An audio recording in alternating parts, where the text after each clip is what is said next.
Self-development with tactics.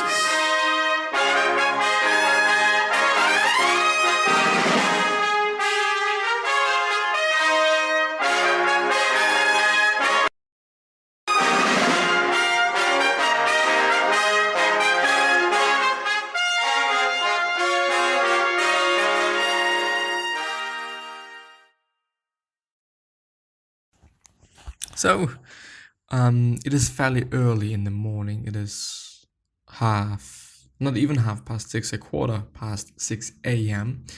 And yes, I'm recording. Why? I'm actually not quite sure, but I'm a little bit quote-unquote afraid that I'm not gonna have the time today in the evening when I'm coming home, since, yeah, I'm having another shift today. But yeah, we're gonna see. We're gonna see what we can find on Reddit, what there is. Something pretty interesting by the Stoic or Stoicism subreddit, which is being afraid of the future is similar to trying to be a psych or a medium. Okay, let's see. Very promising, you know. I've come to the realization that it is impossible to predict how a future outcome will actually take place.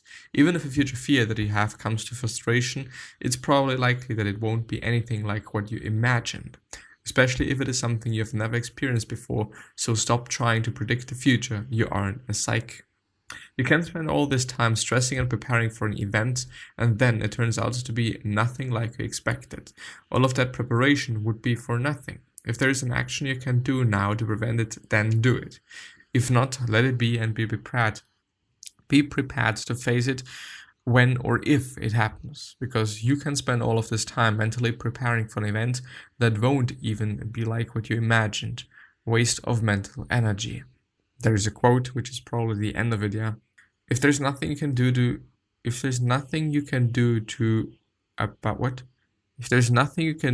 about it, then accept it. It is impossible to prepare for something you haven't experienced yet. If it does happen, most likely it won't be anywhere close to what you imagine it would be. Myself. Nice quote, man.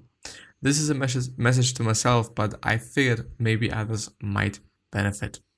Yeah, Stoicism reminds me how arrogant I am. First of all, I think I can predict the future, and second of all, I think whatever happens isn't the best thing that could happen. Thanks for the reminder, friend. Well, this is actually a good point. You know, thinking that whatever happens is not the best that could happen. Who says that? You know, or who said that? Whatever the fuck might happen in an hour or in the future, you know, that there might be actually something worse. I mean, if you die, there's quite nothing worse, you know, probably. But I don't know, if you lose something, if you fuck up something and whatnot, like, it could have been worse. It could have just been worse. So yeah, fuck that. Fuck that being unhappy about whatever. Because what's the point of that? Take care of yourself and be kind. This is a tweet, I guess, by Ethan Carpe Diem. It's okay to be generally angry about the state of the world and the state of the country without spending every waking moment being angry about specific things. We should try to focus on the positive aspects of things because empathy, burnout is a real thing. Take care of yourself. Well, empathy, burnout. I don't know. But let's just see the positive sides of things. Let's just have a good life. Let's just have in mind that it could have been worse or it could be worse. Putting off hard conversations does not make them easier. Every hard conversation you put off is pebble in your shoe. Each day is a painful step to that tell yourself, not yet, I can't stop and deal with this right now. It's too much trouble or pain to face this. I'll get to it later.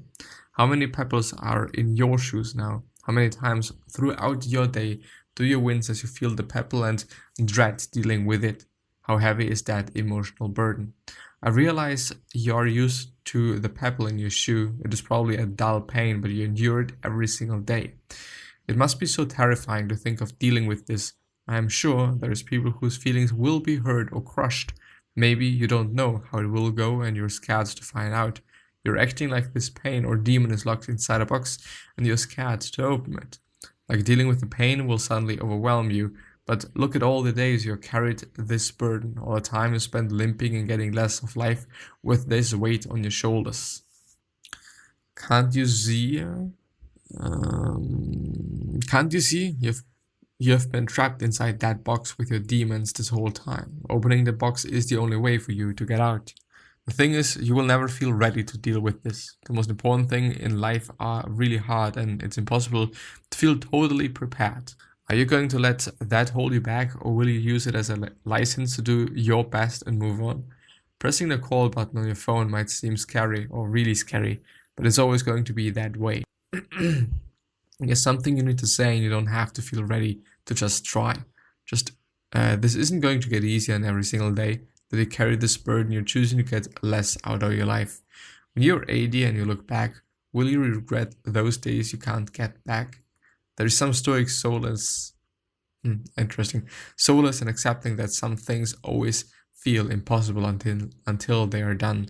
It's okay to feel sick to your stomach. It's normal that being honest with someone might really upset them. Every single person on this planet has conversations they have been putting off, and there's nothing wrong with you. So try to normalize this fear so you can act in spite of it. Recognize that someone wrote this post because they feel the same thing you do. Read my words knowing that 20 minutes ago I was petrified to click send because I probably just lost a friendship and I had been putting it off for a long time. I know that this rock had been scraping my foot raw, and I was so horrified to take it out and try to heal. Now that I didn't feel brave or confident or ready to click send, I felt nauseous and numb. Being honest with people doesn't always feel good, but it feels better than the alternative. And having the pebble out of my shoes is such a huge weight off my shoulders that I needed to tell someone. I needed to reach out to you and tell you that it gets better.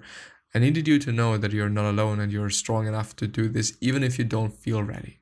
Putting this off is not going to make it easier, but it also doesn't need to get easier or be easier. You're strong enough now, and you've been limping for so long, you know what you need to do. It's time. Further reading, if this resonated with you, then I think you would benefit from Meditations by Marcus Aurelius. Think of it as the pep talk of Roman Emperor gave himself to work through the many hard decisions and conversations and discipline such a post entails. Stoicism has its time and place, but I find it incredibly helpful when I'm paralyzed by emotions. This can be a calm, logical rope to pull yourself forward when reactionary emotions are holding you back. Yeah. Do something now. Create something now. Start it now. Have that hard conversation now. It makes sense to really do things in the now, because often when we are just like, okay, I'm gonna do it later, we're never ever gonna do it, which is the fucked up part and the bad part about it. But yeah, I'm actually willing to end the episode there. It might be one of the shortest recorded episodes that I've ever had, but it is fine with me, and I don't have that much time, so I'm kind of forced to do that as well. But yeah, I'm gonna see you the next time. So I wish you the best health, happiness, and also success, and also hope that you're gonna remind yourself and you're gonna be remembered, which basically means your legacy, and basically means just being a nice person and then being remembered as a nice person, which is a pretty cool thing as well. 3 other questions that I'm having you are: why are you here? What I try to change, and what is bothering you the most? These 3 questions hopefully gonna show you your purpose, and maybe even a business idea, which is a pretty fucking cool thing as well. One last idea for you is what could you essentially say or do for another person or to another person that is indeed going to change their life. Because I totally believe that we all can say something and we all can communicate something that's indeed going to change their life. From that being said, bye-bye. Have a nice day. Take care.